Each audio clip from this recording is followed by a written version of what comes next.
Well, it is Monday at 3 o'clock, and you know what that means. Time for the Small Business Briefing. I'm Brian Calley, the CEO of the Small Business Association of Michigan. Hi, everyone. Welcome to the Monday show. It is a beautiful day out. I'm Sarah Miller, Vice President of Marketing and Strategic Communications at SBAM. And as always, I would like to thank our sponsor, Marana Group. They are a data document and distribution company in Kalamazoo. So Brian, let's get started. First topic that I'd like to cover today is the April jobs report. How did that turn out? It actually turned out a little better than expected. So up nationwide, 428,000 jobs. Also the unemployment rate stayed the same nationwide. It's a little higher here in Michigan, but at 3.6%. So steady as she goes when it comes to the unemployment rate, but the overall jobs climbing. So it was a nice reprieve from previous months where the jobs report was less than what was expected, and in many cases less because even though there are jobs available, filling those jobs has been particularly difficult. I did notice kind of how the system was treating the information. It wasn't embraced like an all positive thing like it normally would be because of the context that we're in right now with rising costs and interest rates and the GDP that shrank last quarter, that there's and also consumer confidence faltering some. So there's a lot less confidence these days, but in terms of what this trajectory of the next year is going to look like. But it was kind of nice that we've had so many troubling statistics out, that the fact that there were creeping up on 500,000 of these open positions that were able to be created and filled in the month of April, I think is a bright spot among some troubled waters. And we've certainly talked a lot about the workforce, the challenges, the way things have shifted over the past couple of years. And you were just sharing an article with us from Fast Company. I think they call it the Seismic shift in how we work and live. And there's this new notion of a work anywhere economy that's really taking hold. Yeah, really what I liked about this article, we'll share it in the link so that people can look at it, but it really did bring home a lot of the anecdotes that kind of pile up around here. We see and hear things about business practices because we have so many members and we engage so closely with our members. And so there was just wanted to just share the article, but let me just give you a few of the summaries. First, the anywhere economy, which won't be any surprise to anybody. When we did a survey here at the Small Business Association of Michigan, really across the board, people were looking for more flexibility. Thankfully, this is the type of work that can offer flexibility, but companies right now are really finding ways to differentiate themselves, to maximize the flexibility that's available in the workplace so that people can live in whatever community they want. There's a new trend really where this newer generation is picking where they want to live first and then looking for job opportunities second. But to stay in communities where you want to stay, or to get to communities where you want to go, to be closer to nature, there might be a million different factors on why a person would want to be in a certain locale, but the higher that you can accommodate that type of flexibility, the better. Naturally, not all jobs can accommodate that, but those that can, really it's a demand of this upcoming generation. And between millennials and Gen Z, it's about 50% of the global workforce now. And so we're past the point where you have a choice on whether or not to accommodate the desires of this workforce, because it's becoming the majority. The idea of having like a close tie-in to somebody's kind of personal sense of purpose and the business's sense of purpose is becoming increasingly important as well. So companies that share their values, that manifest their values in the way that they make decisions, are also attracting the newer talent that is coming up through the process. There was a 2021 survey by McKinsey that reported 70% that 70% of workers said that their core purpose is in their life is defined by their work. I mean, that's pretty heavy stuff. But when you think about this great resignation that we had experienced at the end of last year, where there's successive months of 4 million plus people leaving their jobs, looking for bigger and better purpose, or looking for better opportunities or something that fulfills their overall sense of purpose, you get a sense for how big this really could be. Were people really just moving for pay and benefits? Maybe they're moving to find more purpose in the work that they do. One that I found kind of a conclusion that was reached in this article that you'll find in the comments, the importance of having a culture of belonging, and this kind of competes with this anywhere economy, where how do you develop that sense of family? That sense of family with your coworkers is still very, very important to this generation, and yet they want to be more kind of independent. Those things are maybe competing with each other somewhat. So how do we develop that within the workforce or within the workplace to accommodate the desire to have that sense of belonging, that sense of family, without being tied so much to a specific location? There are several other insights in the article, so I wanted to share some of it, but one of them that really hit me because it reminded me of a very specific or explicit example that is close to SBAM.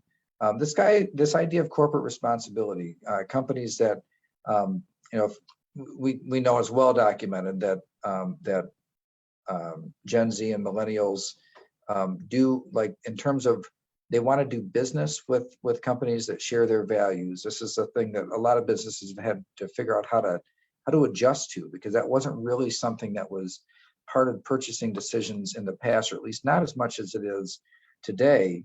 And but that now that they make up the majority of the workforce, understanding what are the values of the company, and how can we and does that match up with the values of the employees? I was up in the Upper Peninsula at a business owner success summit, and one of our board members, one of the SBAM board members, was talking about engagement with employees, and in terms of what they were looking for, what were the employees looking for? And one of the pieces of feedback was they liked it when companies gave to this community organization or that community organization, felt really good about being connected to a company that was involved in those things. Well, to this business owner, it was kind of an epiphany, because the company already was very supportive financially and otherwise to those organizations, but we're Midwest nice, and it's not polite to talk about yourself or to brag about things that you do. And so it turned out that there were a lot of things that the business was already involved in that the employees really would have valued knowing.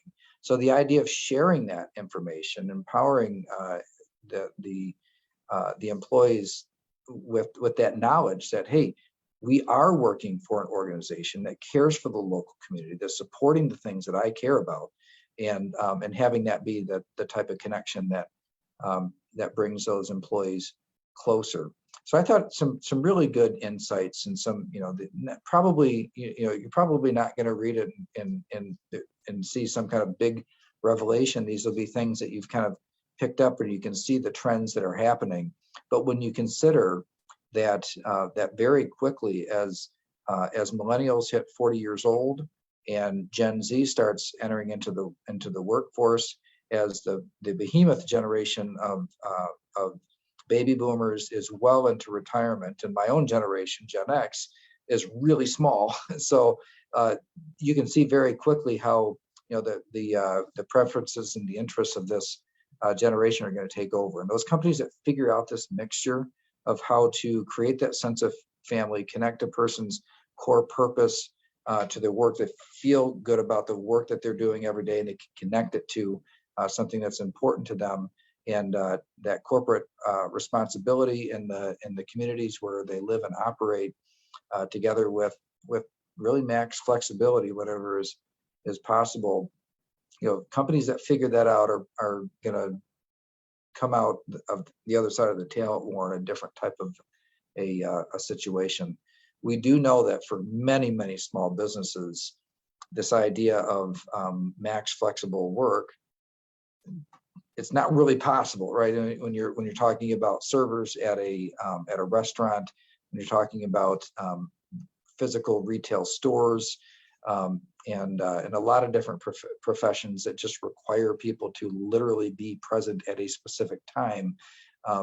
That's that piece of it is going to be really hard to compete on that front. But all of these other things, that creating a sense of family, developing a real sense of purpose, taking care of and investing in the community and sharing the values of the employees, are all things that really could potentially apply across any industry in any size of business.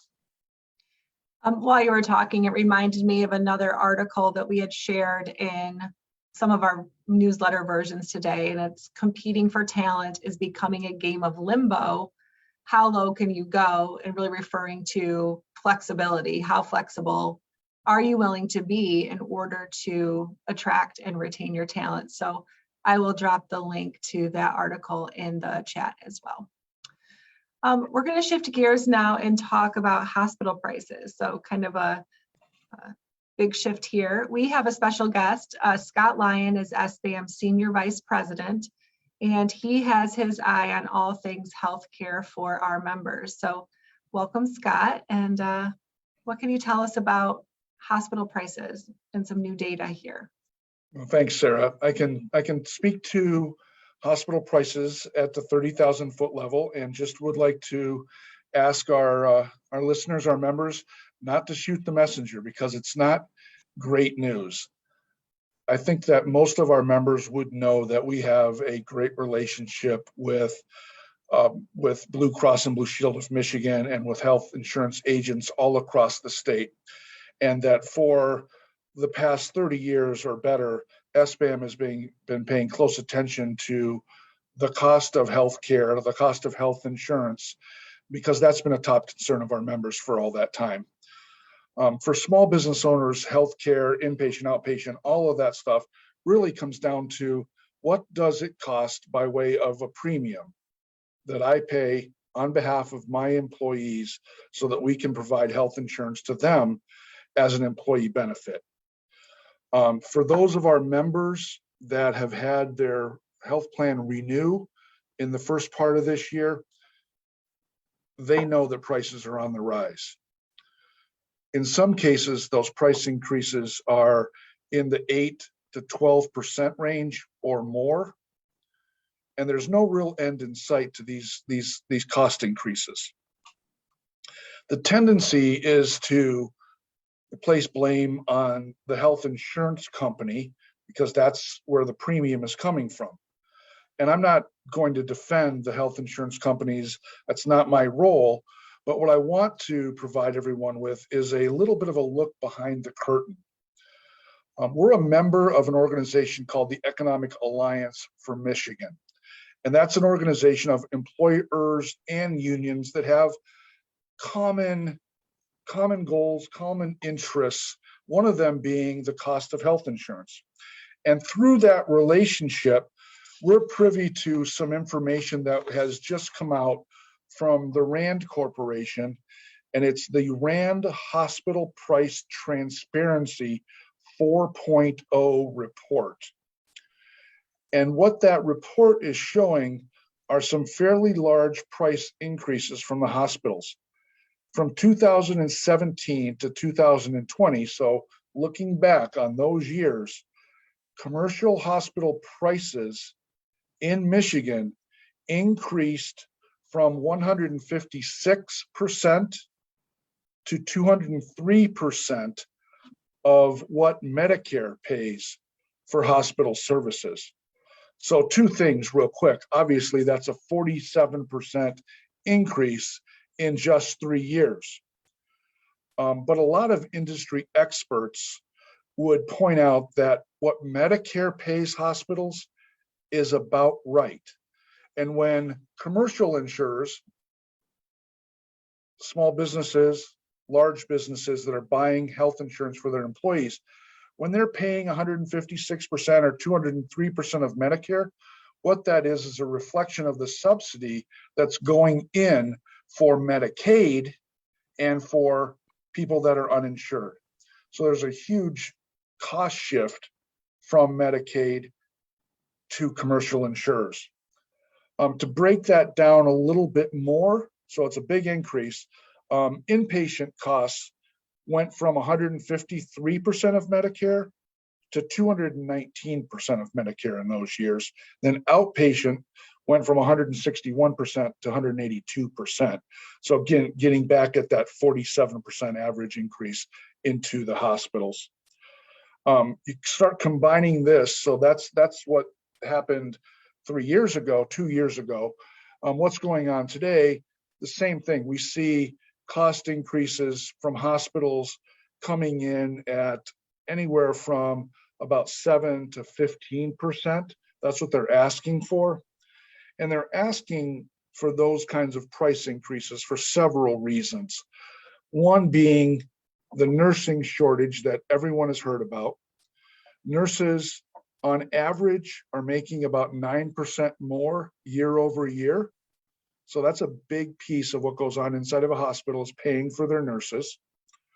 What's called COVID long haul. So the people that were really sick, that were in the hospital for a really long time, are very expensive to care for. All of the care that was avoided during COVID, all of the knee surgeries and the shoulder surgeries, things that could wait, well, all those are a little more complicated because now we're a year or 2 years later, and those people are arguably a little bit sicker than years before. And then just general chronic conditions. Combine that with new drugs and increased in pharmaceutical care and the cost of the new drugs that are out there. So it looks like we're in for some rough years over the next few in what premiums are going to look like. Every time I talk about this, and it's understandable, the small business owner would ask, what can I do about it? And there's not a lot that an individual small business owner can do. We have to put our faith in the carriers, the insurance carriers, to negotiate on our behalf. And you're going to start hearing about something called value-based care from Blue Cross and Blue Shield, which is their attempt to get at a kind of a pay for performance where providers take on some of the risk and are rewarded for keeping their customers healthier, or at least a little bit healthier than average. So getting away from the churn, if you will, the current system where it's just a matter of how many patients can I see in a day, and just rolling people through. So getting away from that and paying more for value to that hospital, to that provider, and getting at it that way, something a little different than we've seen in years past. So a couple rough years, but hopefully some new initiatives that will help tame those price increases in the out years.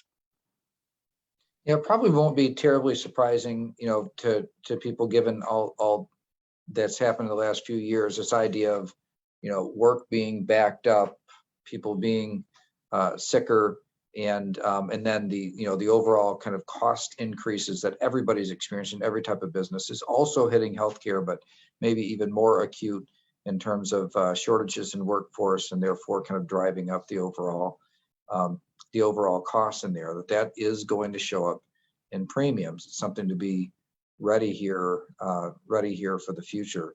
Yeah. One of the things that we do is we keep close track on the healthcare and health insurance policies decisions that the political people make, and while this situation that's in front of us right now, it's gonna be a rough few years in terms of cost increases. these, as you had mentioned, like the idea of paying for better health, it's an innovation or a different concept in healthcare, maybe overall, curbing the cost increases that we've been experiencing for a long time, because there really hasn't been much of an end in sight. We had a few years there where it did level off a little bit, but then kind of right back up.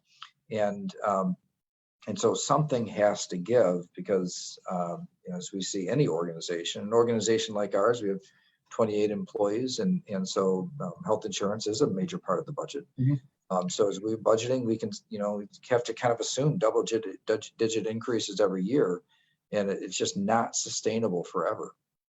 Yeah, there's really only at the 30,000 foot view, there's really only three components that go into an insurance premium: the cost of care, the frequency of care, and then what it costs to pay claims, the administration. And this is really an attempt to get at those first two, the cost and the frequency. If you can lower those two, you have a fighting chance to do good.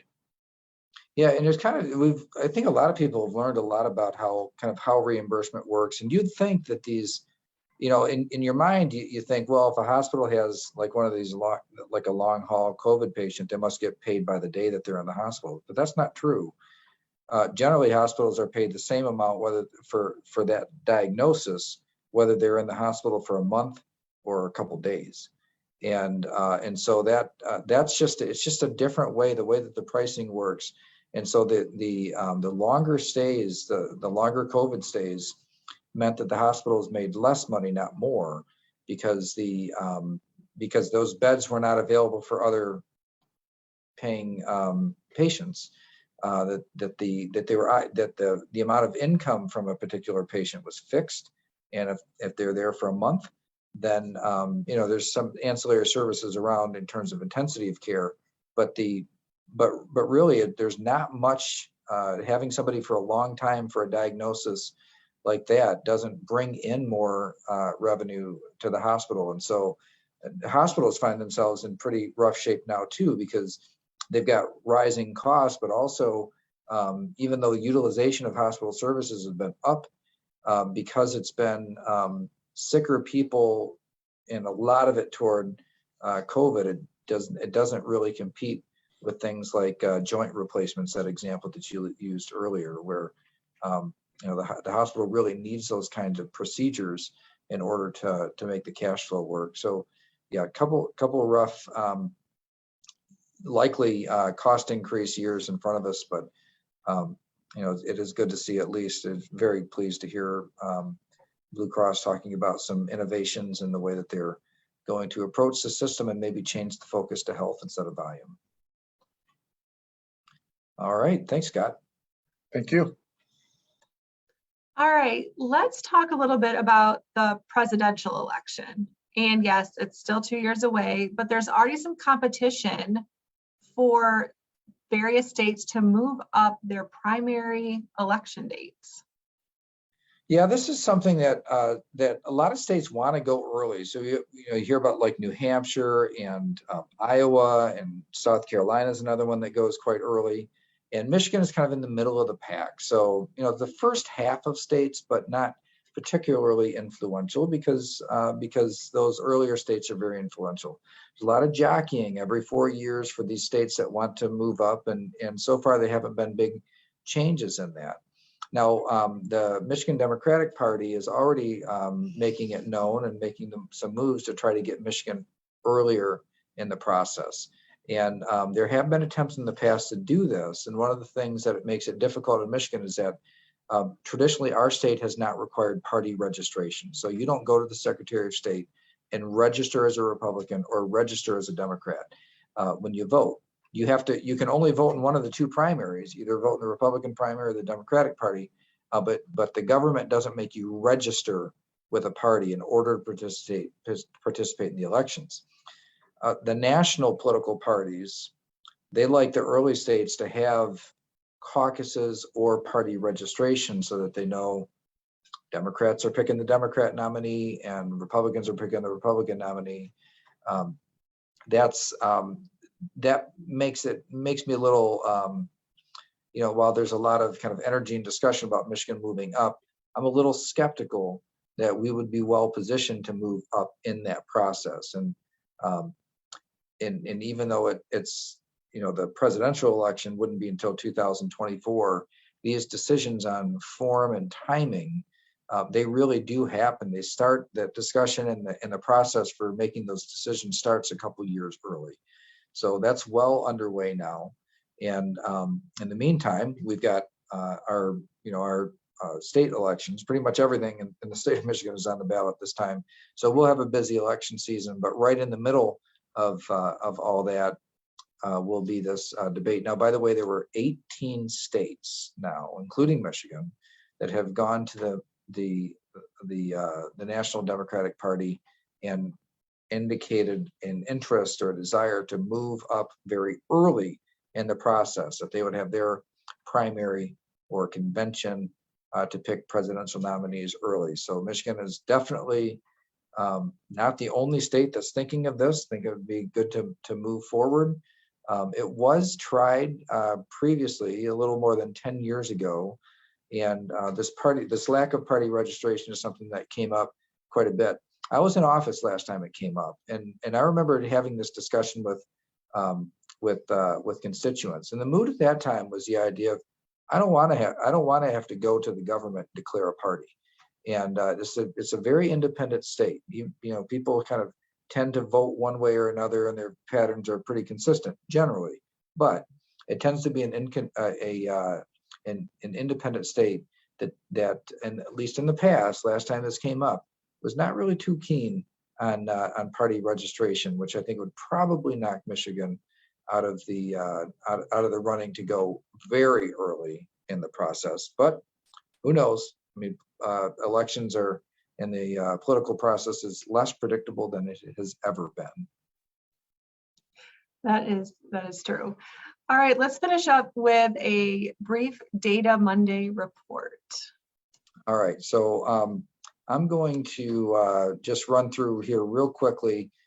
Same trends, but not, just a little bit more than last week. So here's the heat map. You'll see the Northeast is still kind of the hot spot, warming up in the Midwest. That'd be the normal thing. That's how we normally have seen it. You'll see a clear upward trajectory in terms of overall cases here. This is in the U.S. as a whole. You also see the hospitalization moving up, but not ICU. So the more serious cases. Remember, this is hospitalized with COVID, not from COVID. So this is really the number, the ICU one. If that's not going up, I'm feeling pretty good about the overall numbers. And then deaths, you see it flattened out and maybe just a little bit higher. Michigan's heat map again, looking a little bit darker than before. Clearly Southeast Michigan is the place where the majority of the cases are coming from at the moment. You'll see kind of this jagged increase. That's because Michigan is only reporting once a week now. Once a week reporting does not indicate that the state government believes that it's an emergency. So I find some comfort in the fact that they're still comfortable in reporting just once a week. But clearly an upward trend. But just like the national numbers, ICU has stayed low. Intensive care unit inpatients have stayed low, even though the hospitalization number has increased. But again, in Michigan, they do not separate out those who are hospitalized because they have COVID from those who are in the hospital and just happen to be found to have COVID. And then deaths leveling off, but staying quite low compared to what we have seen historically. So that's Data Monday this time, just real quickly, because it looks like last week, the same trends continuing. Nothing I'm particularly concerned about the government making big changes to react to here. Pretty predictable. All right. Well, thanks, Brian. And thank you all for tuning in today. We do appreciate it. Have a wonderful week. And we'll be back here Thursday at 3 p.m.